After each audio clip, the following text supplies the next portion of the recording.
அஸ்ஸலாமு அலைக்கும் வரஹ்மத்துல்லாஹி பரகாத்துஹு. தினம் ஒரு துவா மனனம் செய்வோம்ல 9வது துவாவா இன்னைக்கு பார்க்க போகிறது. இரவின் நடுவில் விழிப்பு ஏற்பட்டால். ராத்திரி நம்ம தூங்கும்போது நடுவில் பயந்து முழிச்சாலோ, நம்ம குழந்தைங்க பயந்து முழிச்சாலோ, அப்போ இந்த துவாவை நம்ம ஓதிக்கலாம்.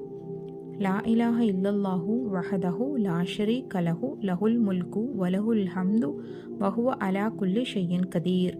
அல்ஹம்துலில்லாஹி வசுபஹானல்லாஹி வலா இலாஹ இல்லல்லாஹு வல்லாஹு அக்பர் வலா ஹவ்ல வலா குவத இல்லா பில்லாஹி அல்லாஹும் மக்ஃபிர்லி. இதன் பொருள், வணக்கத்திற்குரியவன் அல்லாஹ்வை தவிர யாருமில்லை. அவன் தனித்தவன், அவனுக்கு நிகரானவன் இல்லை. ஆட்சி அவனுக்கே, புகழும் அவனுக்கே. அவன் அனைத்து பொருட்களின் மீதும் ஆற்றலுடையவன். அல்லாஹ் தூயவன், வணக்கத்திற்குரியவன் அல்லாஹ்வை தவிர யாருமில்லை. அல்லாஹ் மிக பெரியவன். நன்மைகள் செய்வதும் தீமைகளிலிருந்து விலகுவதும் அல்லாஹ்வின் உதவியால்